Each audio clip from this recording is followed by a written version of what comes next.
Facilities Planning Committee to order. This meeting is being transcribed and summarized.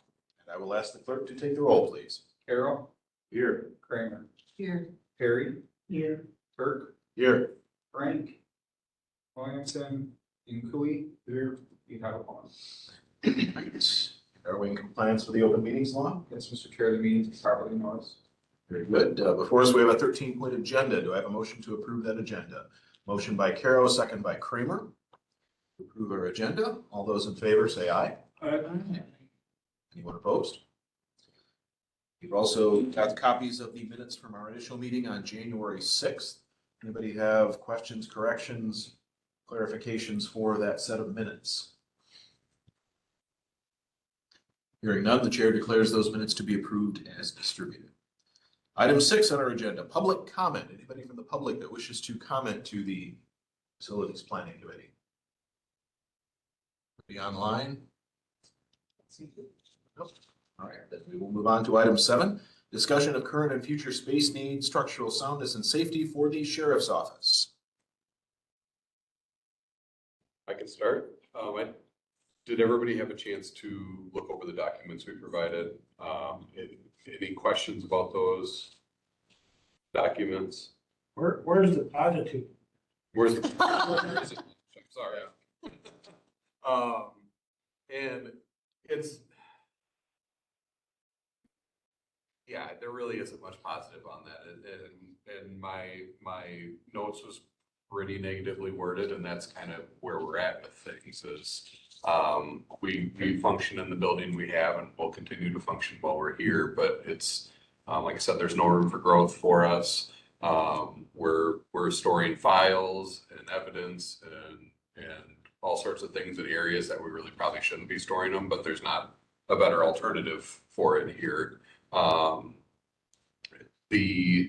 I said, the conditions where, you can walk into a room and there'll be a drip in the middle of your room.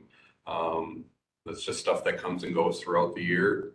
A lot of times we don't know what it is that's dripping down on us, but there is a drip. And that's, I will say that's more over on what would be the newer part of the building, but it does exist over here as well. Other things that kind of happen and come and go is randomly our heat quits working, and I know that's not unique to my part of the building. It happens in other parts of the building as well, but Randy spent, I think, the better part of a couple weeks ago trying to trace wiring to find out why 2 of the registers in the register in the investigator's office and the register in the chief deputy's office no longer were working. So they had space heaters running in their office, so they had some source of heat. It's stuff like that, rodents, which we do pay for pest control, but Aaron started this week with mouse turds on his desk and mouse urine on his desk, and had to clean that up. And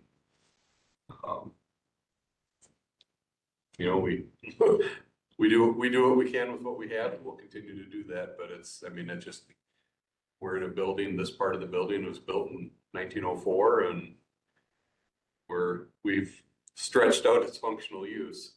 So I can talk more on that. Mr. Carroll, go ahead. We talking about it's just a brief 17-page thing on the jail. Is that the document we're talking about right now? So I'm talking specifically.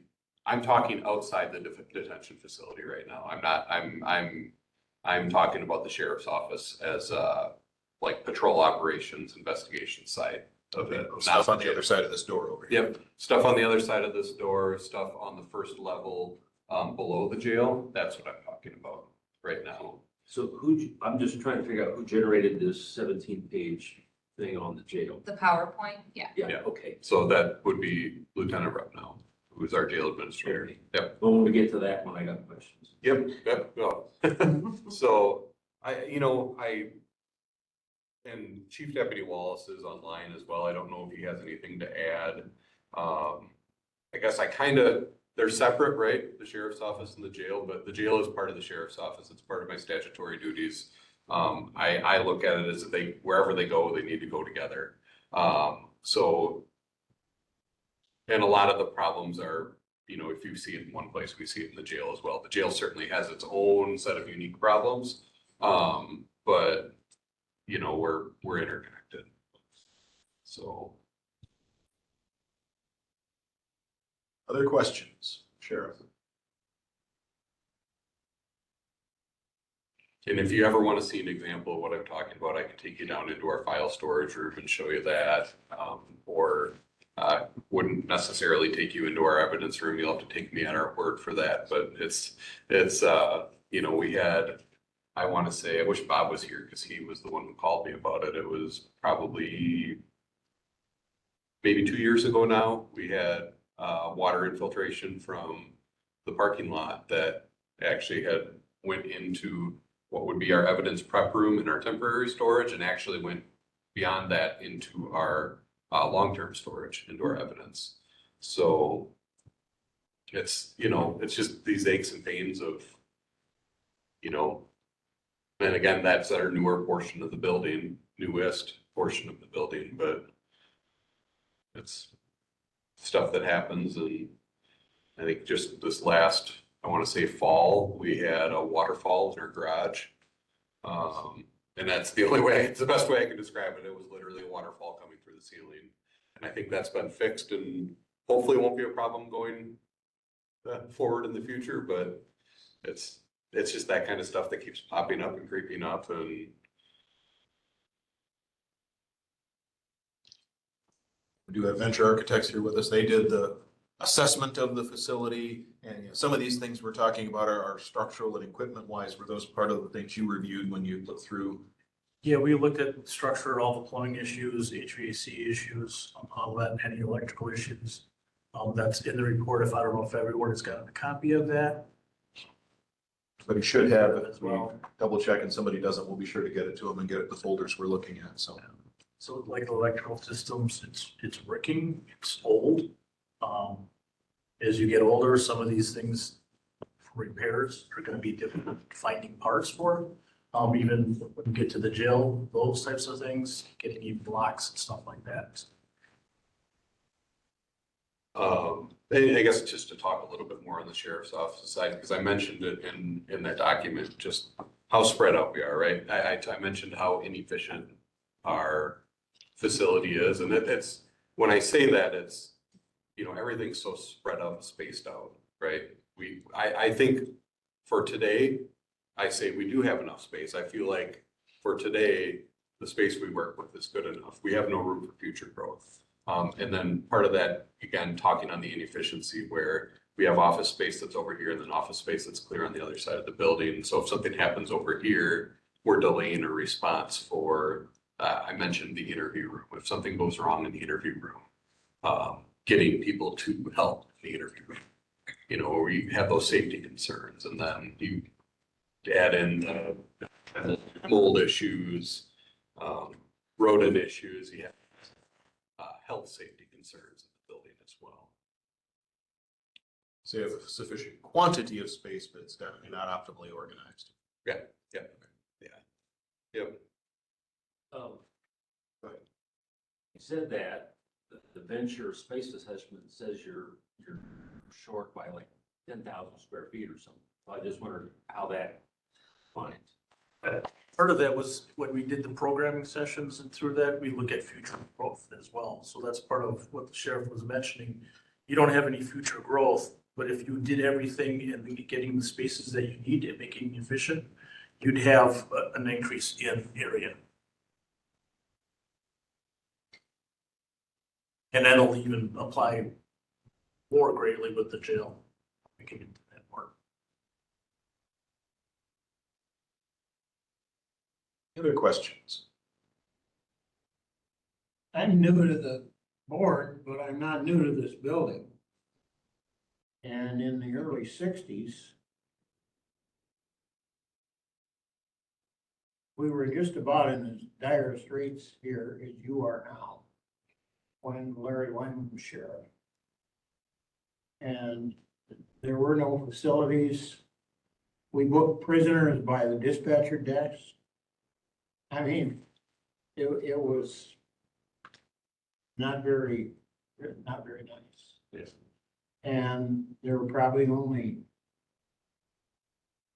4 officers on regular duty and maybe that many dispatchers who had 2 or 3 jobs because it didn't pay anything.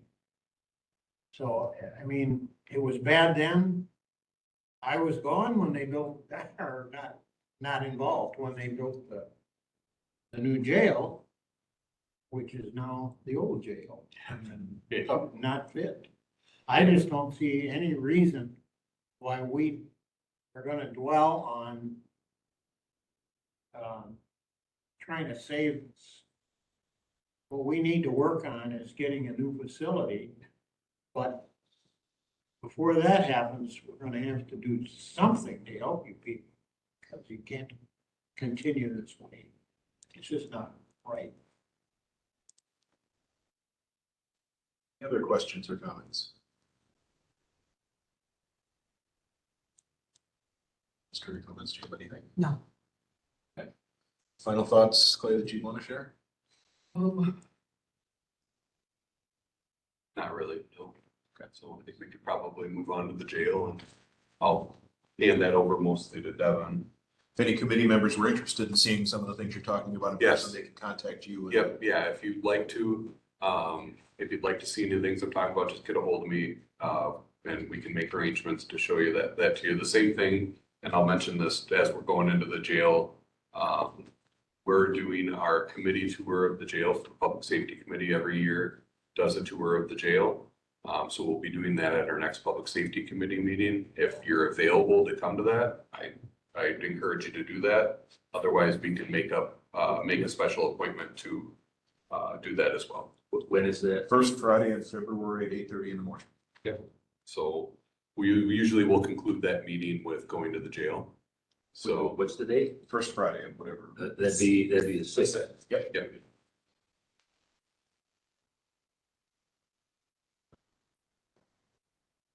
Thank you. Okay, so for the jail portion, I just put together this PowerPoint just to kind of illustrate some of it for you. There's a few main points that we're gonna hit. The first one is lack of space, which kind of incorporates several different things. So the first thing, the state administrative code requires that we keep a classification system for our inmates. So I have a little snippet in there. You can go to the next one, Derek. About classification. So there's 3 main categories: minimum, medium, and maximum. Maximums for us are, I don't want to say rare, but they're not nearly as common. Our most common would be medium, which is broken down into 3, 4, and 5, and then minimum, which is 6, 7, 8, 9. So where that comes into play is each person that comes in gets classified, which is based off of we have a whole classification form and process that we do, and it takes into consideration their criminal history, their current offense, their gender, their age, their past behaviors, all kinds of things. And then that puts them into a number category. So 6 through 9 are minimum, they have to be housed together. 3 through 5 are medium, they have to be housed together, and then the maximums have to be housed together. That being said, and any of the cell blocks where there are double cells, they can only be the same number of classification. So we can't have a 3 and a 4 bunking together in the same cell. They can be in the same housing unit, but they can't be in the same cell. So it gets very complicated once you add all of that in. We only have 7 cell blocks, 4 with 4 beds, 1 with 6 beds, and 2 with 10 beds, which are open dorms. So the classification is one piece that we have to try to work with to fit into those 7 blocks. On top of that is gender. I can't. So the next slide kind of shows you, again, what else goes into effect for housing. So gender, mental health, we're seeing a huge increase in mental health difficulties. I don't know how else to say that. We have a lot of people that are housed with us that have mental health issues, and often can't be housed with other people or have difficulty being housed with other people. Then we have no contacts and keep separate, so people that don't get along, there's personality issues, there's codependence, there's other reasons that they might not be able to be housed together. So once you incorporate all of that, it becomes difficult to work with only 7 housing blocks and small housing blocks on top of that. So this is just a kind of to show you, to illustrate for you, what it might look like. So this is our actual housing from, January 14th when I finished putting this together. So, A, B, C, and D block all have 4 bunks. They have 3 cells, 4 bunks, so 2 single beds and 1 double bunk. So you can see that, one of those was completely full, and then the other 3 were 3 out of 4. On that day, we had 2 females housed out of county because we didn't have anywhere to put them due to their classification. Today, we have 4 females housed out of county because 2 because of their classification and 2 because we don't have anywhere to put them. We have 4 females in the 1 block. Oftentimes we'll have 2 blocks with females, but we can't accommodate that right now because of all the other inmates that we have. And then E block is the one with 6 beds, and you can see that that was full. And then F block is our minimum, what it's usually our minimum for Hubers. We call them Hubers. Some of them are working, some of them are not working. So anyone that's a minimum classification would go in there. And then G block is typically for minimums, but right now it's kind of our overflow for mediums. And then our holding cells, which obviously is where we would put anyone that's just coming in, anyone that still needs to be booked in, anyone that's under the influence of something, anyone that's having a behavioral issue. So effectively, we only have 2 holding cells for those reasons. H block is a unique cell, and as our jail inspector likes to say, this is the only jail that he's ever seen anything like that. Because it's kind of it's a holding cell, but it's also a meeting room, it's a programming room, it's a multi-purpose room for us. And then when we have someone housed in there due to something, they haven't been booked or they're under the influence of something, whatever, then we lose a meeting room, which isn't great either. Mental health, I already kind of touched on that. It's just an increase in mental health, which is not unique to us. It's everywhere. There's a lack of mental health resources, mental health facilities. It's a huge part of the criminal justice system right now, so. I would say one thing that is unique to us on that though is, and maybe you're getting to it, but it's just, the conditions will put somebody in that's in a mental health crisis. And Trish, we were able to show this when Trish took her tour. It's not somebody it's not a place you should be putting somebody in crisis. It's not conducive to their helping their mental. No. And Isolating. that's exactly it. You're isolating them. And then a lot of times, I mean, depending on the person, they're in there for extended periods of time because we can't put them back in population with the rest of the inmates. And we can't find another facility to move them to that would be more conducive to their condition. Because there's months-long waiting lists to get them into these other facilities. Like 6 months. Yeah. To get into a mental health facility. So it's just. Yeah. It's a problem. So I don't know if Venture's gonna touch on this, but like in newer facilities, they have, I don't know what they call them. I think they actually might call them mental health cells or. We have mental health or special needs cells Special for needs. that. Those are obviously on the rise.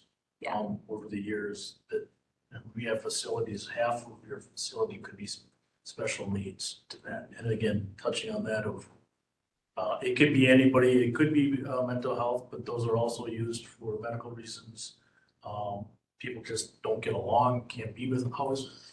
That's how that works with the classifications. I want to also touch on the classification if you're not aware of. So working on with another client, they had an instance where they had 1 crime, but five family members were arrested for that crime. Those five cannot be housed together. So that's 5 spaces that staff have to find a place for them. And if there's a case with you have 10-bed dorms, if you have a place for one person, as the jail administrator said, place them in that 10-bed dorms. That one person could take up those 10 beds. Because you may not be able to classify anyone else in that. So one thing moving forward, it's not always just like your bed count. Classifications is very important, having those separations. And I guess just on the classification, the reason it's important is because it opens, if we don't house them accordingly based on their classification, and so say we have a minimum housed with a medium and something happens where that minimum gets the crap beat out of them or something, that opens the county up to huge liability because we weren't housing them appropriately. Storage space. So this is just a few of the things. So the picture all the way on your left is our supply storage room. Obviously it's not great, and this was actually on a clean day. This is where we house our overflow mattresses. We house all of our overflow supplies. It is dangerous to be in there sometimes. We clean it up the best we can, but that's just the space we have to work with. The middle is our library, our book carts, which are in the middle of the main hallway in the jail, which are jail inspector gates. But that is where they go to the library. We have nowhere else to keep the book carts.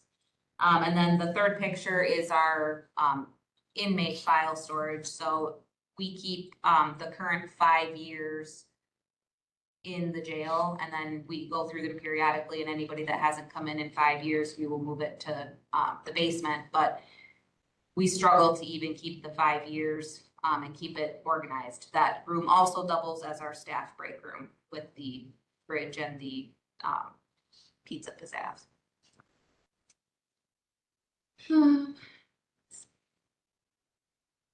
The booking area is a whole nother issue in itself. As you can see from the way that it's set up, it's not the best setup. So if you have someone who's not cooperative, right now our solution for that is they go in a holding cell and they stay there until they become cooperative. Which would still likely be the case, but it puts our staff at a higher risk because that plastic blue chair is where the inmate sits and the jailer sits just above that at the computer. It's kind of hard to see, but it's 5 feet away from them. So if they decided at any point that they wanted to make an issue, it would be very easy for them to do so. Also, privacy is another issue. We ask some very personal and very sensitive questions during the booking process. You, in this bottom picture, you can see, but our holding cells are right here. So when this person is sitting right here, and this is H block. So when they're sitting there, telling us what their Social security number is. Yeah, social security, what their gender identity is, all of these things, sexual abuse history, drug history, all of that stuff. Sometimes they don't want to talk about it because they know somebody's in the holding cell. Or on the flip side of that, we will have people in the holding cells that want to contribute to the booking and make it impossible to get it done because they're yelling and contributing. That's the next way to put it. Yeah. Programming and recreation, I kind of talked about this, but we don't have a room for programming. So we used to have a recreation room. That was before your time. It was, yes, just before I started. E block was converted into the 6 bunk room that used to be the recreation room. I'm not sure when that changed, but now anything that we have, GED, AODA, religious services, we have a number of things that come in for programs, but we don't have anywhere to put them. So they often get set up in that hallway by the book carts with a folding table. And or in H block. So that's another thing that's very unusual for us. What's required by Department of Corrections is one 300 square foot space for every 100 beds you have, just to get For reference. recreation. And a lot of them are in programming as well. So in a lot of places now we're having more than just the one because of scheduling and everything else and all the other programs that are out there that can be utilized.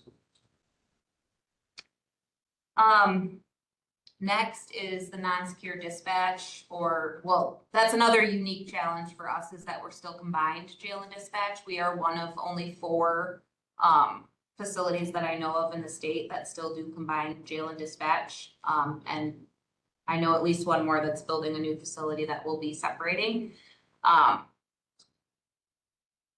Because our dispatch is intertwined with our jail, we can't keep the door closed and have it secure. So effectively, our control center is open if an inmate walking by, I mean, the inmates have to walk directly by the door into dispatch from a couple of the blocks. So if they wanted to do something, it would be easy for them to do that. That's where all the door controls are. That's where all the radios are.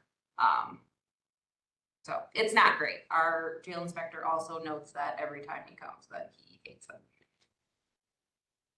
And then the layout, which I think Venture could probably speak more to, but we still have what's considered a linear style jail.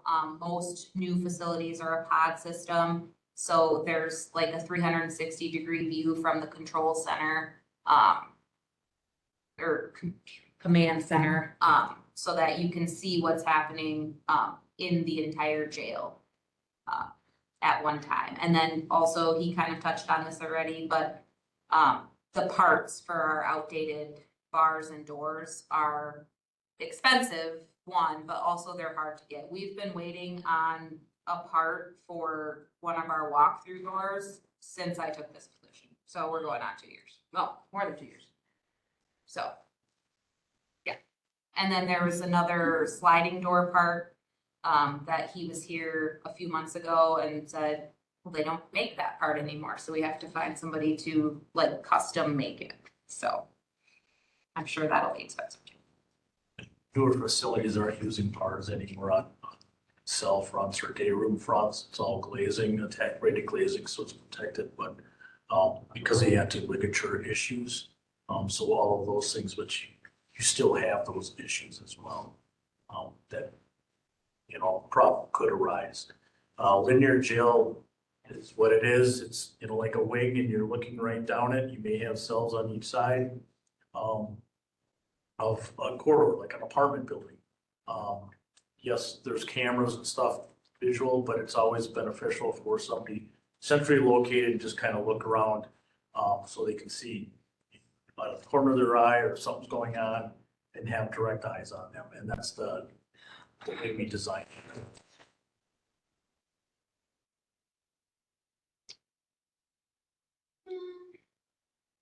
And then, again, with the layout, we are unique too. We have stairs that go down to one of our housing units. This is our 10 bunk, open dorm. So I attached a little thing. So the staff has to carry meals and cleaning and all the stuff down those stairs and up them. And it's not safe. Derek, I don't know if you can get that to play by doing control click.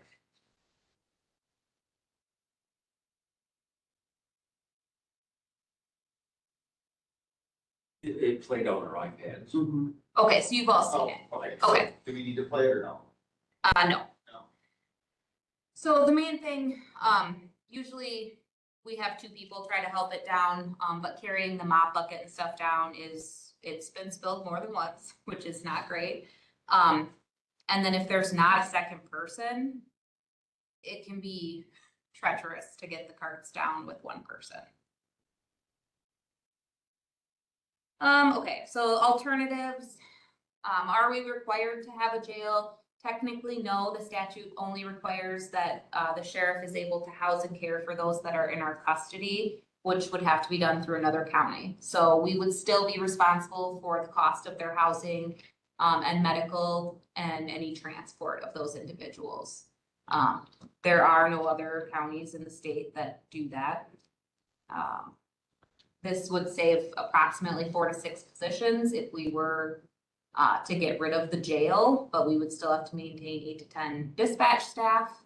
And the average cost of each jail employee per year is roughly 97,000, which includes all the benefits. Yes, And you would gain the cost of transports, for every arrest. Another thing about housing at other facilities, so like currently we're housing, 4 of our females at Iowa County. That's $60 a day currently, but ultimately it's up to whatever the receiving facility is at what they're gonna charge. That doesn't take in, so if we were just saying, we're not gonna have a jail and we were sending everybody, currently, that doesn't account for our difficult inmates. So when we send somebody out to be housed in a different county, it's our easy peasy inmates. It's not our problem children. So they could decide to charge whatever they want for problem children, and I wouldn't blame them. And it would also have other impacts for like the rest of the court system, CPS, child support, veteran services. We have lots of people that come and meet with the inmates for various different reasons. So, and I think Devin mentioned it earlier, and it's in the PowerPoint, but that doesn't include our medical costs or any of those extra costs. Additionally, not only does it increase our transport costs, we're also forcing those transport costs on the other law enforcement agencies. So, the police department arrests somebody, now they have to take them to a different facility. Viola Police Department arrests somebody, they have to find a county to take them to. So it's, we incur those costs ourselves, but we're also forcing those costs onto other agencies. One thing, as they've mentioned, $60 a day is usually for your good children. Yeah. We've heard stories here just in Wisconsin, and it is few, but as much as $1,000 a day for really troubled people. Because there's very few facilities that can house those types of individuals, and that gets into the mental health situation as well. And we have a few of them. This is just a cost estimate, so for housing and other, if we were gonna do away with the jail and house all of our inmates at a different facility. So this is based on our actual numbers from the year of 2025. And this only includes the initial transport to that facility and the transport back. It does not include any port transports or anything else that there might be. So at $60 a day plus the cost of 2 transports would be almost $600,000 based on the number of inmates that we had. And actually, yeah, based on the number of bookings that we had. So. And I forgot to put the medical provider cost in there, but do you remember what that was? It's like. Just. Well, that was only the initial cost, so that wasn't that high. But, yeah, where our medical costs usually creep up towards 200,000. Yeah, and they just sent the renewal and they told us to budget for 7% increase. For next year. For next year, so, yeah, everything's going. And then remodeling the current jail. So the thing about remodeling, if we were to do a major remodel, we would have to bring everything up to code, the current code, which would actually cause us to lose space rather than gain anything. I would think you'd lose about half your beds. Yeah. If- Yeah. That's all I have. Although I did remember, as Clay was talking about that, the heating and cooling issues too in our old jail, it's either on or off with the heat and the cold. There is no temperature setting, so it is very common and frustrating that during the spring and fall times, the inmates are always complaining about it is really hot in here, because it is, like, when it's winter and we have the heat on and then it's 50 degrees outside, it gets really hot in there. And as you can imagine, there's not great ventilation. There's not ceiling fans. There's not anything. So they are hot and there's nothing we can do about it. And then the same on the flip side, it can be really cold. I mean, they can at least use blankets then. Do we have requirements though for temperature of what they need and? Yep. And we got really close. And that, yeah, I was just gonna mention that. So if you remember when our air conditioning went out, we were dangerously close to sending all of our inmates somewhere else at that point, because it just, we weren't gonna be able to house them in our facility. Clay. Yeah. This is Chief Deputy Wallace. A couple other things that you guys didn't mention either. EMS, we frequently have inmates that have medical issues, and we have EMS come in. The quarters are very tight. They can't really get a gurney in there very well. And if they're down at lower level with the stairs, it's almost impossible for the EMS to get somebody on that gurney and back up the stairs. And with that whole thing too, is we have a shared elevator with the rest of the building. So if EMS come in for an inmate, we'll switch the elevator over, and then the elevator may stay switched over until EMS leaves, which leaves any handicapped people coming to the courthouse with no way to make it to the second or third floor. And actually, to that point, it's not just EMS. Anytime we're using the Sally Port, that elevator is switched and it's, closed to the public, so. Fit in itself, the elevator used from the Sally Port getting up to booking obviously is not just with the public, because you're in a confined space. If somebody's acting up, that officer is in that box with that person. Until the doors open again. So, and getting on that note, Sheriff mentioned this, I'd strongly advise touring the facility so you can see firsthand. Photos don't always show the actual conditions. And what Chief Deputy mentioned, that initial Sally Port, that secure vestibule is extremely tight.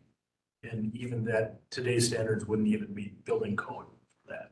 So if you can imagine walking through that, and if somebody gets combative or anything, what that would feel like. So there's one thing I wanted to mention too, was back when we were looking at the pictures of the booking area, and Devin mentioned it.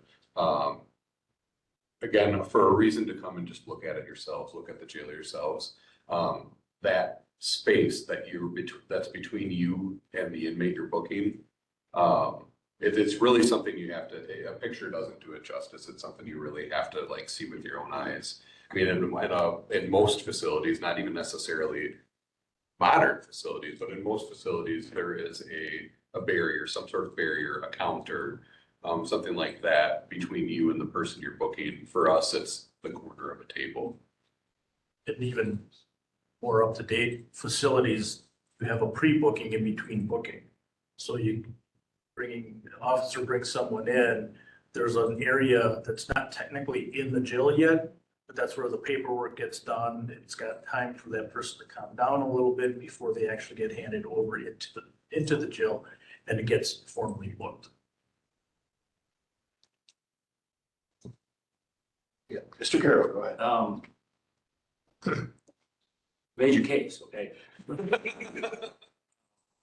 I also looked at the assessment. It's mind-boggling. But I wonder, I don't know how long it's gonna be until we build a new jail. And I don't think we wanna just shut down and transfer everything either. So is there some path, some discussion we should have about maybe reducing our capacity to some lower threshold, doing more transport, but still being able to repurpose what's going on in our jail to make things at least better. So that's something I just wonder if you guys, I don't know how often you reach your capacity, and I know it's complicated because of all the variations, but is that something we should think about? Yeah, and so kind of is what we're currently doing. So in the instance, like Devin mentioned, we have 4 females housed out of county right now. It's because we hit capacity, and more so because of the amount of females we have, we can't properly separate them by classification. And so that's what one thing Devin does, and correct me if I'm wrong, you keep kind of a running spreadsheet of classifications and where people are at and where they should be. And so when we hit these thresholds, Devin is making arrangements to move people to another county. So what I'm asking is, maybe there's a even more of a transport we choose for the next, I don't know, 5, 10 years, whatever it is, that fixes some of these problems. It'll cost us transport costs, but it still might be better than what's going on now. Yeah, I guess that's something we'd have to look at. It'd be probably leaning more towards like sentenced inmates so that we're not going back and forth as much. Yeah. I would assume the problem is you don't know what inmate you're gonna get. So, Yeah. you know what I mean? So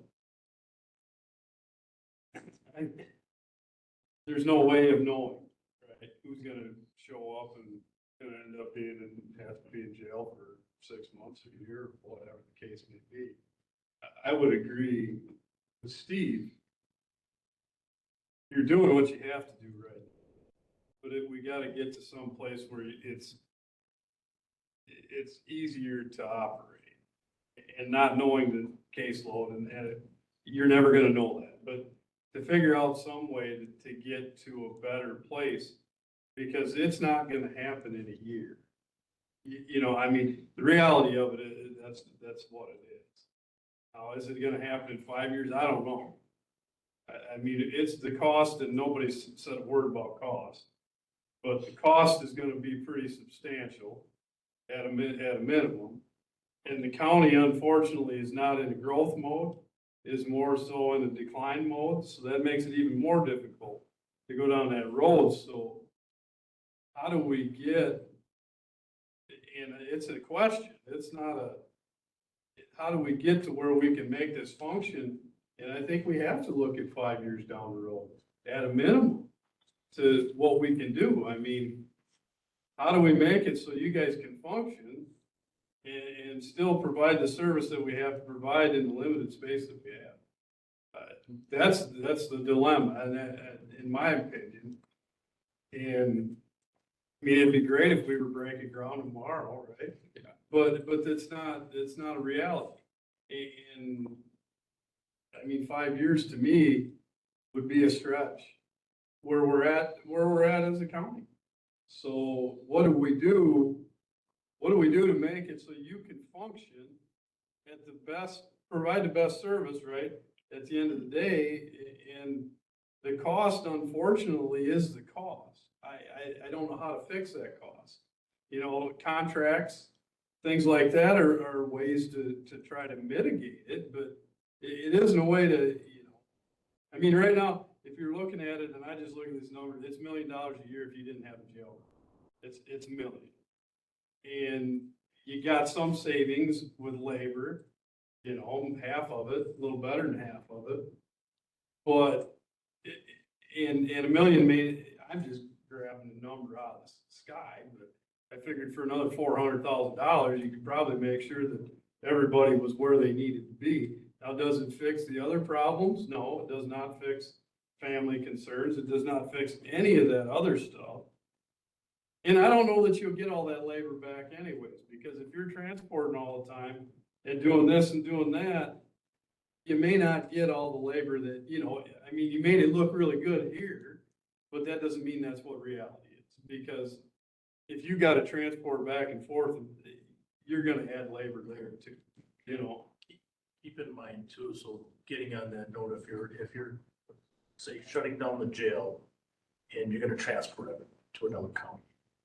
Depending upon the procedures of that, you know, if one of your officers bring them here to book them, then you're still housing them, and then that's still, you still have to occupy that, staff it as a jail until that transport is. Agreed. So you may not be losing as much staff, Agreed. because you still have to do that. And then your other note of, because you're talking about timelines, keep in mind, let's say you decide to do a new jail someplace.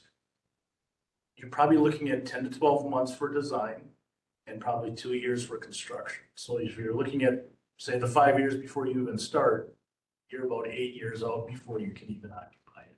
Just something that. Exactly. Yeah, and those are all great points that we gotta try to come to some, to figure out. I would agree. The jail still has to have some capacity of working ability, right? Whether it's holding them till tomorrow or, you know what I mean? But it may not be full functioning where you have inmates on a regular basis, but it's still Sunday afternoon, you know what I mean? I mean, I'm just grabbing, because you're gonna have every one of them instances, or it snows, or whatever the case may be. It has to have some capacity of a jail's function, yeah. So, There's also a financial aspect for the county that we have to keep in mind. If we build something, construct something, that's a capital expenditure. And the state gives us different rules to play by that. If we're transporting, if we're having extra staff to be, that's operational expense. The state has different budget rules for how we pay for operational expenses. So that's another piece that we have to balance as we consider everything. yeah. And I think when we transport out of the county, that's one less deputy officer who's in the county to protect the county. Yes. And so we may be increasing cost of deputies on staff or having to call in to ensure that we still are maintaining a level of safety. Would there be circumstances where you might have to send more than one person with somebody? Yes. Yeah, and so it's hard to calculate that, like Devin did the best job a person could do with that. But it's hard to calculate because there's so many unknown variables in coming up with that number. So, yeah, Also with the transport costs, they have a court date here and you're transporting back and forth to another county, to come back here for the court date and transfer back. and then, when we were in the years of COVID, right, we had so much stuff was done by Zoom, but it seems like that's gone backwards now where there's so many more instances where people are requesting to be in person in court and that they have that right. And we have to accommodate that. So it's not like, I heard it, not from anybody here, but I had heard it at one time in a meeting. That's like, well, we can just do court by Zoom. It's no, we can't just do court by Zoom. It doesn't work that That's way. correct. Yeah, People do have rights. yeah. So When you talk about transporting prisoners to another facility, where do you take them? What counties have the capacity to handle our Well, prisoners? so that if we were taking everybody, I'm not sure I have the answer to that question. When we're taking a handful, our neighbors are great to us, right? They're good. They're very good to us. We can find a place to take them. We've taken people to Vernon. We've taken people to Iowa. If we had anybody in Grand recently. Not yet. Yeah, but our neighbors usually step up and help us out. But if we're trying to house everybody, we might overstay our welcome. Mr. Carroll. I know it's just January, but it won't be that long till we're looking at the 27 budget. So I would hope we can look at this scenario and decide whether it's worth pursuing because it will affect our budget. It will be an increased operating expense, but we may have to do it. So, and I think kind of to your earlier question, I think right now the way we're doing it is probably the best financially. We move our overflow out when we have to, when we can't properly house people by classification, or our numbers are just that great, we'll find beds for them. But we certainly can explore other options where we just are downsizing altogether, or we move our minimum or our maximum lower. Right. I look at that maximum inmates or what what the state says our max is, functionally would not work for us. But it also depends on the dynamics of how many males versus females we have. Then you put the classification on top of that. So if we have, in this instance, we have a lot of females and you just start driving that number down. So it's kind of a moving target for us as it is right now. But I think right now what we're doing is probably the best mix of being financially responsible and mitigating liability. This is a question for Venture. Could you restate the timeframes? You had said 10 to 12 months for design and then About 2 years for construction. 2 years for construction. So from any point that it would be decided to have a jail, it would be 3 years till that facility would be ready. Correct. Right now, we don't even have a site or, so. Mr. Chair, was there a time when, a ways back that Richland County was looking with another county to build a facility together? Yes, yep. So late nineties, early 2000s. Okay. We had, a study was done and it was Richland, Iowa, Grant, Lafayette, and Greene County.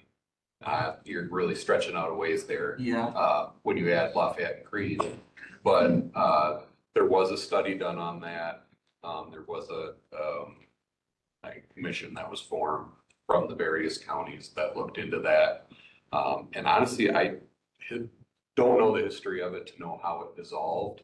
But it kind of sounds like it just went to the wayside. So now most of those counties have new facilities or newer facilities within the last 5 years. Crawford's So- building right now. Yeah, Crawford's building right now. Greene County is breaking ground, Yeah. or just did. Us and Lafayette are the holdouts. Yeah. What is, just a ball, I mean, what kind of money are we talking? Well, we just had a facility bid out actually last week. It houses, it's 55 beds. We have 17 classifications in that 55 beds. And it's just strictly jail. It was about $30 million. Yeah, so that's a big, somewhere in 30 to, depending on how big you, what you build. Yeah, so, I mean, we will, if you start again, you want to review those projections because you want to project for 30 to 50 years, depending on what you want to do, what makes you feel comfortable. There's other ways to build in expansion. You can shell out a space so you have it there ready and then just build it out when you need it or later on. There's expanding of multiple pods. But then with that gets a little bit more costly with staffing because now you have to staff another housing pod. With this one, we just did Russ County. We have an area for expansion and not increase staff. It's a 360, but an area basically half of it's kind of cut off. We can house another 40, about 40 more beds into that and not increase staff. And that can be in the future. So there's strategies to do that, to keep your costs down until you, if you don't need them right now, that lasts you for 10, 15, 20 years, you can hold off on that next phase. I think our projection when we did it was 80, Yeah. roughly 80 beds is what we would be looking at. So about double, What's the projection? about 80. And then depending what else you do with it, now that's the jail, Yeah. you know what I mean? So if you're taking the whole center, I mean, $100 million isn't that far off. Depending on how It's not gonna get cheaper, right? I You think, know what I mean? I think 100, and you can correct me if I'm wrong, 100 would probably get us a courthouse attached to it, wouldn't it? 100 million, you'd probably get some of the county government and the courthouse included in it. Yeah. So, yeah. Well, that's, we can't borrow that much. so. Utilities.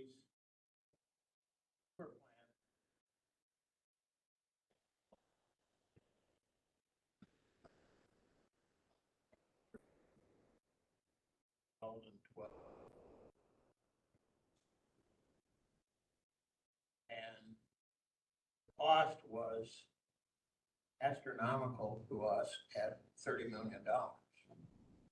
Fortunately, we had about 8 million in the bank to help pay for it, but USDA came through with a tremendous amount of money and an $8 million grant that probably saved our biscuits. So we have to investigate these things, and we can't wait 5 years and start. We need to start now. And that's where, Go ahead. that's where they talk about if we're shovel ready and these grants come about, we have a better chance of getting them. If we have a plan, if there's things in motion, but we can't get some of these grants if we just say, oh, we want to build this. We need to be shovel ready. We can show our need. Yeah, that's for sure, Mr. Carroll. Venture's number from last year was basically 70 million for a courthouse and jail, but I don't know. So that was for the 80-bed jail and courthouses.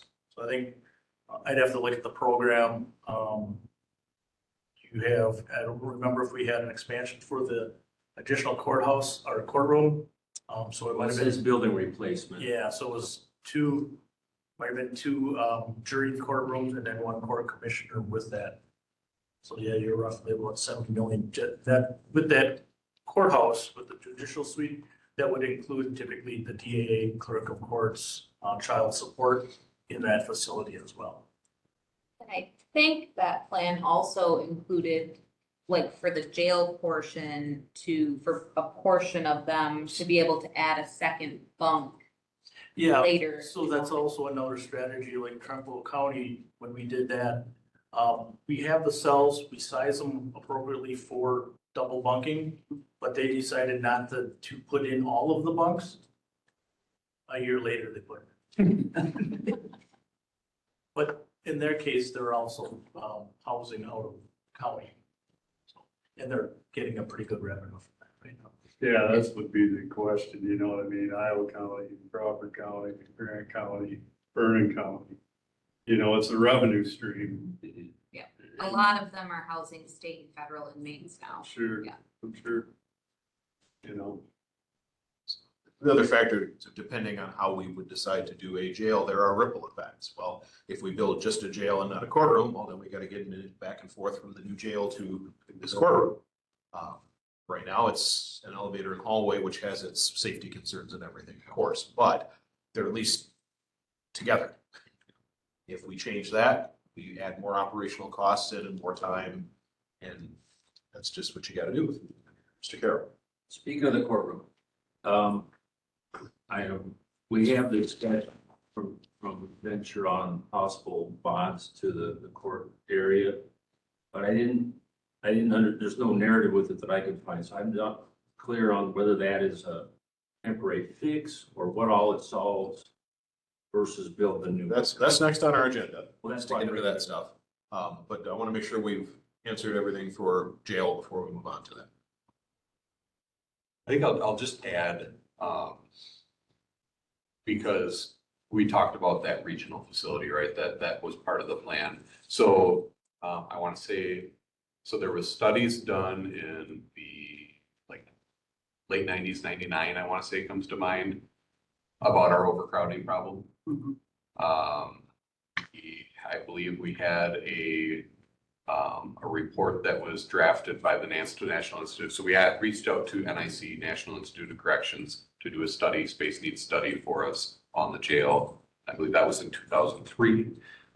So like, this isn't it's certainly not a new problem. It's a problem we've been trying to figure a solution out for a long time.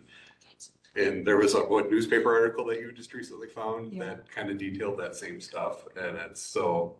We could have done the jail for 8.5 million. Yeah, so back in the early 2000s, was it? Yeah. 2004. Yeah, so, yeah.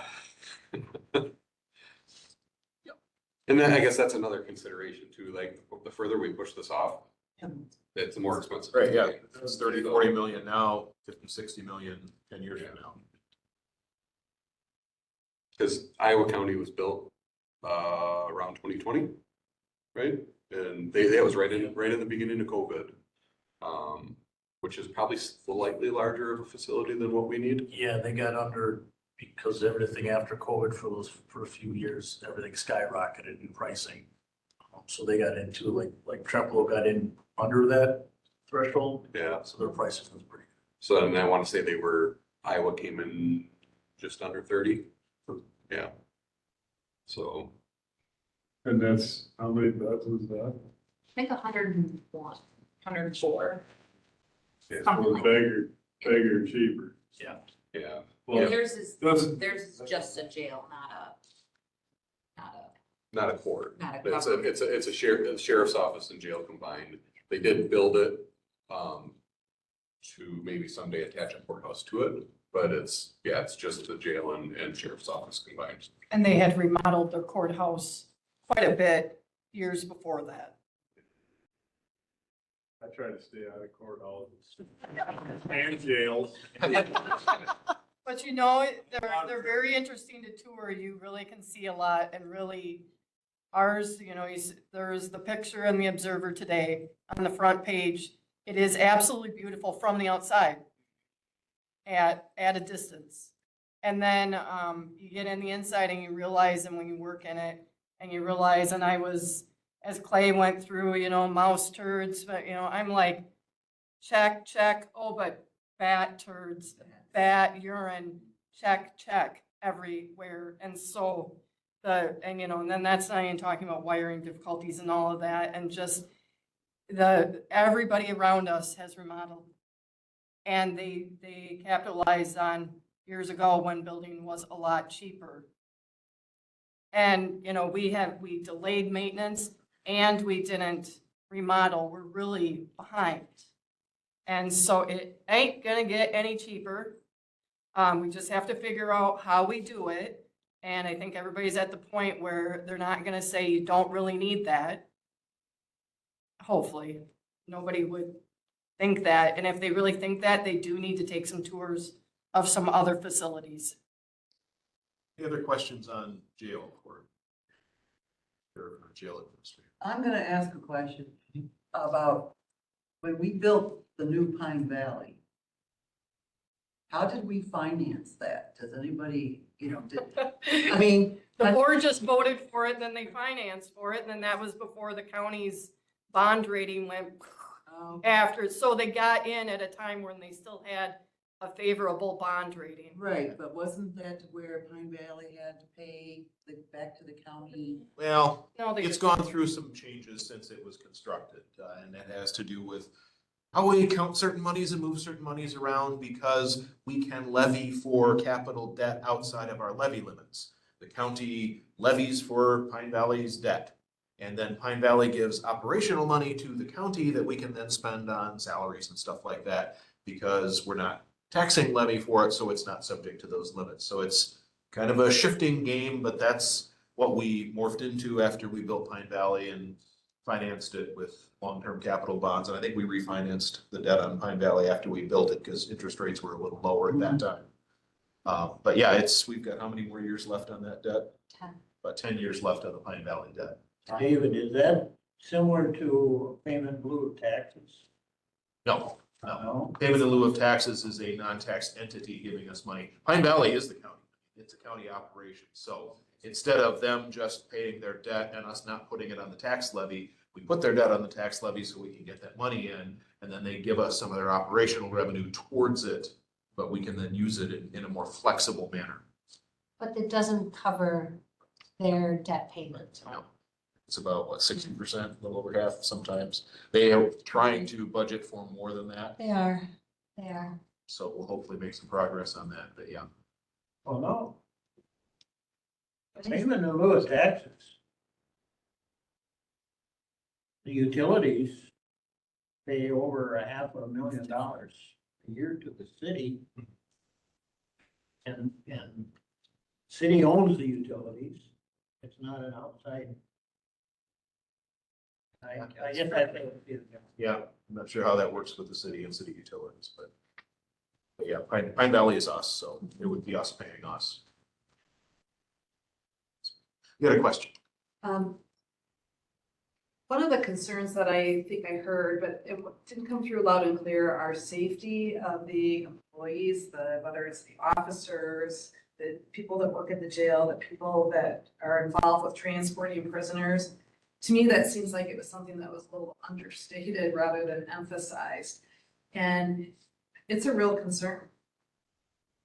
Yeah, yeah, I guess I was actually kind of thinking about it when Devin was talking about the temperature, like the temperature fluctuations, right? So you have this environment now where you can't really control the temperature. It gets too hot, people get ornery. Safety for our staff in that situation, safety for the inmates, and I touched on it earlier, like the safety in the building, right? We're so spread out and we're separated from each other. Not so much in the jail, although the jail is, a more modern facility would facilitate faster responses to incidents. But us being so spread out, like I mentioned in my document, the interview room, right here in the interview room, somebody attacks you, your nearest backup could be coming from somewhere by the admin offices here, if they're in the building, depending on the night. So there's definitely safety concerns. The bars, you mentioned the bars. Not only does it give inmates an opportunity to hurt themselves or harm themselves by using the bars, hanging themselves, whatever, it also gives them a way to reach out and grab us. And you can quite easily break somebody's arm, whatever, through the bars if you grab them, pull them through, and crank it just right until it pops. Or to prevent us from entering if they want, they can tie the bars and then we can't open the gate. So There is a lot of staff risk and inmate risk, honestly. That dispatch center where it's open on the side there, every time I see that, and I think that's incredibly unsafe for the folks that work in the dispatch center. And then beyond what somebody who reaches into there could do, just beyond the physical damage and harm to an individual, what they then have access to getting in there, that's a safety risk to the entire county. it's the lifeline for the county. Yeah, It is. it is. And where did I want to go with this? To kind of explain that a little bit better, that door and why it's open a lot of the times is because that is the lifeline to the county and it takes a long time to open that door.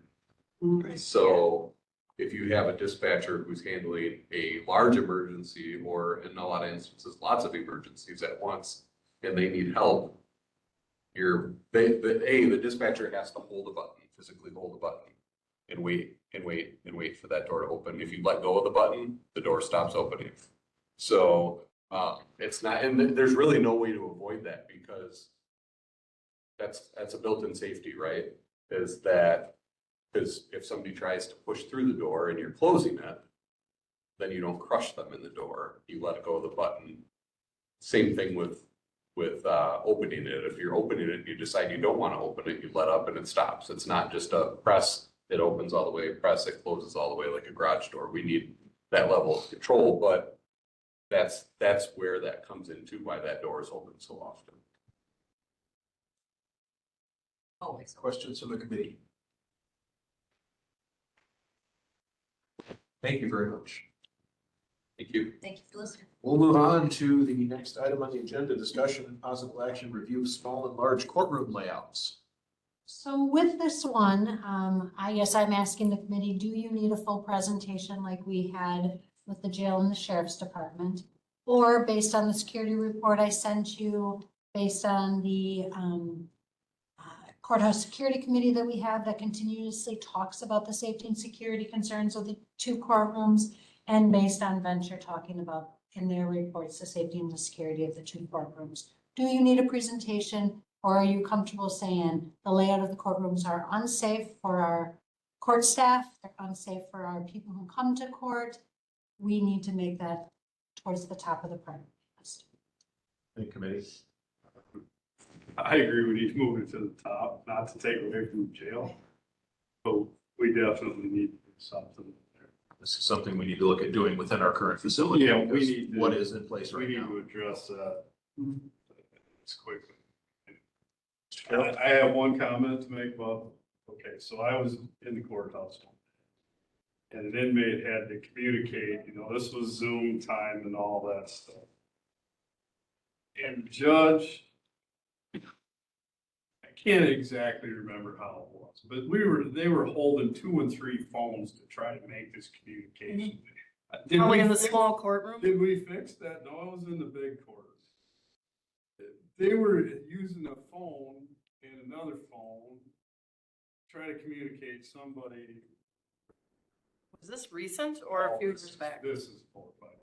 Okay. And I think we addressed and fixed the communication. In the large courtroom, yes. In the small courtroom, what you're describing is what would have to happen. It's still going on. Yes. So it was just a point I'm saying, because like I said, I tend to not spend time. And I was appalled that we had to have not just because of the judge, but the judge shouldn't have to hold the phone somewhere so someone else could hear it on a conference Right. call. I mean, it was just, and that's why we pushed that. Yeah. When we did, but if you got the same pride, we need to fix it. That's just something, just a point I need to make. I just care Joel Gary. Like I say, I look at this floor plan, and when I look through the security assessment, there were hundreds of things. And so a lot of them weren't really floor plan issues. They were Yeah. better logs or cameras, procedure changes, all kinds of things. So I don't know, does this floor plan mods is it worth even pursuing is my question. So I'm gonna address 2 things. First, with that report and everything that was done, I went through and I took out every single thing that was a recommendation. Then I pulled out everything that's already been done. So this report was done a couple of years ago. There's some stuff that's already been done. Okay. And then at our last courthouse security meeting, we talked about, let's try to prioritize. There's some things we're probably never going to do in this building. We can move that to another section. We're not gonna go cut down all the trees in the courtyard, because that was one of the recommendations, because they block cameras. So we are working on a lot of those little things. We've started to work on doing and fixing, and Randy and I have had conversations about, okay, how do we start checking some of these off? I know Clay's gonna go through some of those things because they already are done. We just need to get them moved to the completed list. So that's that first piece. That's something that is a work in progress. That the items that rise to the committee level though are like the large and small courtroom, because those are bigger projects that I can't authorize fixing on my own. We had talked about it. You kind of gave us some draft plans. Yeah, just quick sketches on what actually could happen with, I'll say, not a drastic amount of cost to them, but it'll improve the safety and security of those courtrooms in itself. And again, getting back to even now, if you decide to do, let's say it's just a courthouse, you're kind of on the same timeline to get that done. So if you started tomorrow, you're 3 years out. And anything can happen currently in that courtroom. So I think it's beneficial to get at least some of it done, even though you might think it's temporary. It will improve that safety and security. And so if we were to do something, so if the committee says, yep, we're moving that to the top of the priority, while we're doing our capital improvement planning for next year, we say, okay, we're gonna budget money to do the courtroom, the 3rd floor. It's really what we'd be looking at. We would really be taking into consideration, venture, whoever we work with, to say, okay, what are the requirements by the Supreme Court guidance that we get for what the courtroom looks like? And I think we have those in there. We're gonna be looking at the people who use the space every day, getting their input. Probably reaching out to Tammy Johnson, who completed that assessment for us, to say, okay, what should we be doing? Does this cover everything that we should be doing? And the professionals make those decisions. It's interesting to talk about the Supreme Court and what they require, and the fact that they actually met here too. Yes. So they were here firsthand. Yes. Got a chance to see it. Yep, and We did a lot of, they had some comments, and Tammy had some comments after that, kind of like, you know, you guys did a very nice job with what you have here. Boy, there's a lot you guys need to do. And there was a lot of prep work that went in Oh, getting them to come here. and yeah, a lot of, there was a lot behind the scenes to ensure safety that day, and we were just fortunate that that day happened without any problems. We're fortunate every day that things That's- go on, Yeah. no problems. Yeah, this is the place that people come for conflict resolution, and not to take away from people being in custody in the jail, but a lot of times focus is on defendants, arrested people. But the court deals with conflict resolution, and a very large part of that is family and civil court. Family court is probably the one that if something's going to happen outside of a place with bars and jail cells, it's gonna happen in family court. And my office, the clerk of court office, we see all those individuals before they even have that court hearing. When the emotions are extremely high, everybody is on edge when they come to the clerk of court's office. It's not only your office though, Stacy. That is correct, but it's in that, Well, I'm yeah. saying, on the third floor there, even with my door shut when I worked up there, there was an angry individual that came out of the child support office. Oh, yeah. I don't know if you remember that. Oh, yeah, I've, But they slammed the door, and Yeah. they slammed the door so hard it made my door rattle. And the first thing I did was I looked out the door, and then they were heading down the hall. Yeah. Towards your office. yeah, I had a person come after my staff in my office Yeah. over a child support matter years ago, before we had it where, when they Yes. could still come in and they could, Yeah, yeah, and that's where we then made some modifications using some Yeah. extra operational whatever that we and had. I walked into But, child yeah. support and I counted, okay, everybody's there, and I Yeah. asked, are you all okay? Yeah, And, cause it really concerned me, and then it was like, where did this person go? yeah, That person was in your office Yeah. at the time, so. yeah. Child, it can be extremely, I had a man tell me yesterday, I don't know what I'm gonna do. I just think I'm gonna end it. And I was like, so then the whole discussion is, and that was in a family case. And he was, you know, now that we have the service story, he's standing in the hallway, but he's trying to keep his emotions together and stuff. And, you know, he's not a defendant, he's not arrested or anything. He's just really super stressed out in a really difficult situation right now. And that is the type of conflicts that get legally resolved in this building. So I'm not trying to be dramatic. I've been at this 19 years, and you guys, most of you know my history, and I'm pretty damn tough, and I've nearly died. There's not a lot that shakes me. And I can tell you the few times that have. yeah. And probably, you know, somebody else would say, seriously, that was a very scary situation. And so we're kind of used to it. But the public that interacts and comes through here, citizen jurors, they're not a party in the case. They're not part of this conflict. They were ordered to be here. They have no choice. They're our citizens, and we owe it to them to provide a facility that's safe. Sure. I'll ask my question a little differently. Again, the floor plan, was it done with, as part of the response to that security analysis? And is this something that we want to go ahead and do, and this committee needs to approve, or what we do with that drawing? I don't know what to do with it. Well, this was part of when we did the building assessment, one of those issues was the courtroom security. In that is exemplified by the report, but that's not specifically addressing it, even though that's part of it, I should say.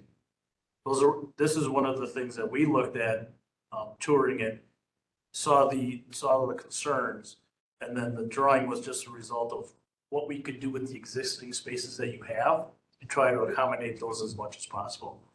This still isn't an ideal situation. You have a little bit more involved into like a new courtroom where jury deliberation and all of that, how they interact we still have kind of a public corridor in that jury deliberation. If somebody has to go to the restroom, Yeah. they're going across that hall. That's still a concern. They're going across the hall and down the stairs. With the proposal, they would just go across the hall. Oh, with yeah, ideally, the restrooms should be in In it, a jury we facility. just can't get them in your facility. Right.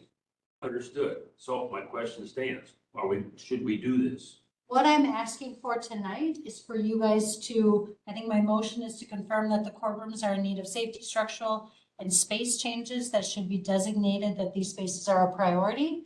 And then when we put our plan together at the end of all of this, you listen to everybody, we put the plan together. You're tonight giving permission that we know that the courtrooms are gonna go at the top of, or towards the top of the list. So that when we start creating our plan for 27, 28, 29, we build these things in. So this plan isn't necessarily what we're going to go with. I think what Corey was trying to say is you do have the ability to make it better with the space that you have. Other questions on what we're looking at here? So the question is simply, do you feel that it is safe? Yes or no? I think the question is, should the courtrooms be a priority? Okay, This committee's been tasked with establishing priorities. okay, And as much as we talk about the jail, well, we have lots of vulnerabilities within that courtroom just as it sits right now. and all the court areas, Yeah. Dave, yeah, And separate from, building a new facility, that's not going to address it today. right, So what can we look at doing in the short term, whether it's planning for next year, or even if we wind up with some extra funds left this year, what can we do that's going to improve it? Not going to make it perfect, we know that. right. What can we do that's going to make progress towards getting it safer? Progress is good. But do you have a different perspective on that? I mean, that's, You just need a motion. Yes, please. Yeah, I'll make. we have a motion by Cooey, second by Kramer, that we're going to set this as a priority for our capital planning. One question, though. Can we like maybe add along with the courtroom? You've got a lot of basement windows. Is that in progress? This will all be part of so when the first floor comes to present, that's stuff that we'll look at. Okay, That's stuff that we'll start to talk about. Yes. and lighting outside of the courthouse completely. You got a lot of dark corners, you know that. And it is a nice little spot for somebody just to huddle back in there and wait. So lighting technology has advanced in recent years, so Yes. there are things you can do about that. So, one comment. So on the agenda, just for clarification more than anything else, it has a review of the small and large courtroom layouts. If included in that could include the other areas, including the jury room, the law library, the waiting areas, so I don't know if there needs to be in that motion, all of those inclusive, or if you can just say other court areas, but I mean, the waiting area is also an area of concern. Lobbies, there's the bathroom for the jurors, it's not just the courtrooms themselves, but the area surrounding the whole court area. So as long as we're capturing the entire area, and not just those two specific rooms. Court areas. Yes. Yeah. And I believe that would be the intent of our motion. Yes. And this is just a motion to say it's a priority. This isn't determining what work we're going to do or anything, so. Mr. Chair, can we just, for the record, specify that the motion, the recommended language for the motion out there says, motion to affirm that the courtrooms are in need of safety, structural, and space changes that should be designated, but these spaces are a priority. So what would you like to have? What else should that say? Can you just verify that so I can get it right? Would, for those who made the motion, would you be okay with saying that the courtrooms and associated areas are in need of structural and so on? Yes. Yes. Okay, I have agreement for the motion, seconder to add that. So. Any further discussion? We have that motion before us. All in favor, say aye. Aye. One opposed? Approved. That brings us to item 10. set future meeting dates, which we already have established on the calendar. Our next meeting is a week from today, and it's at 4 o'clock, right? We'll be meeting earlier because there's a Simon's committee, community meeting that night. So, and would encourage anybody to take part in that as well, as in addition to filling out the survey that they have out right now for Simon. So while that's not explicitly what we're talking about tonight, it is partly a county facility. So.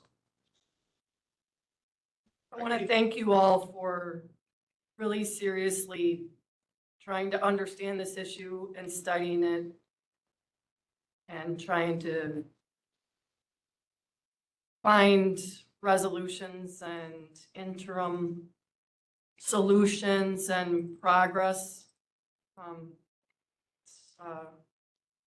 It's good. And we want to recognize you all for the work you do and doing the best with what you have right now. And we are committed to making it better. So. I have one question, sir. Yes. Has anybody been over to the Salt County Courthouse since they put in that new security entrance? I haven't, but I've been through a number of courthouses with the new security entrances, including the one at Sparta, which is just like airport security. Exactly. Trempealeau County, also like airport security. La Crosse County, like airport security. Those are all within our judicial district. And so, yeah, I've had many visits to, I've been in courthouses more with that type of security than I have been in courthouses without it. It's coming. It's here. It's the safety standard.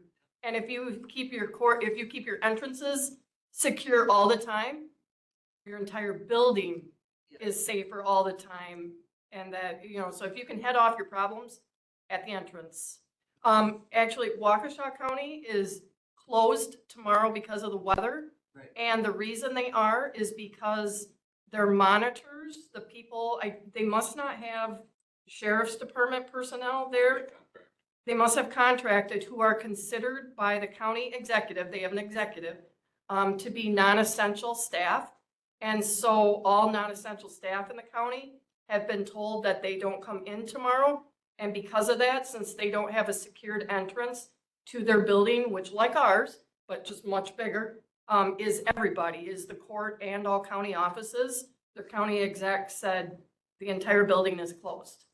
So there are some court things that they have to do with an extremely skeletal staff. So there are a few people in those positions that will be there, but because they can't secure their entrance, they're closed tomorrow. So. And she's right, Salt County, you go through that and you've got to take your purse, your briefcase, whatever you've got, put it so they can x-ray it. And then they wand you if you buzz through the x-ray machine. Yep. So it's more counties than not, it's, or that. It's like going to an airport gate. Yeah. But that is good. It's for good reason. Yep. All right. Item 11, do we have any correspondence? Under report.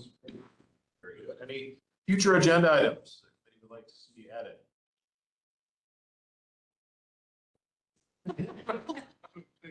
We have an aggressive schedule for the next couple months here, yes? You do. Well, unless there's a fundraising opportunity somewhere. That'd be the next, Get your bacon done. figure out how to do that. When Milwaukee County, part of their facility planning, they have multiple justice centers down there with their complex of campus, whatever.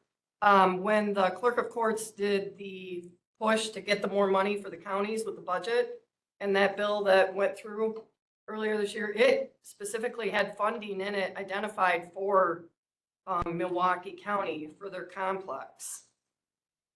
And now, right now, I just heard today that Assembly Bill 320, the court fees bill, it passed now through the Senate, I believe. Or no, it goes to the Senate for hearing next week. It's passed through the Assembly about a party line split, but 10 Democrats joined the Republicans. So it has like support like 60 some to like 30 some. And so it's expected to also go through that. We had heavy support with the Wisconsin Counties Association. I guess the point I'm making is that the Wisconsin County Association is they are really identifying the needs of the counties within the courts. And I think that could be a potential avenue for us to keep working that, but I've seen where Milwaukee County actually got funding identified in one of these bills. I don't know, it's maybe Richland County, we try to get some of our County legislators to wields help a us. Tremendous amount of influence So, politically and otherwise. yeah, but we've, so Yeah. we have a solid partnership. This clerk of court and other clerks of court have been very legislatively active the last several years, and it's paid off. And for our the local county. legislators note that, and that's. Yeah, and so I have a good relationship with a number of legislators and some good inroad connections down there at the Capitol, and would love nothing more than, The Senate, you know, so, we're not in Senator Markline's district anymore, but a lot of people still know him and he listens. And then Senator Right. Geske is our senator now, Right. so. yeah, and I have a good relationship with her and have met with her, and Yep. so I'm hoping she'll support the fees bill. So, yeah, we'll keep working that stuff. Yep. For a motion to adjourn. I'll make that motion. Everybody makes a motion to adjourn. Yeah. Say, Supervisor Kramer makes it, second by Supervisor Cooley. All those in favor? Aye. Aye. Anybody opposed? You may. We are adjourned. Thank you. That's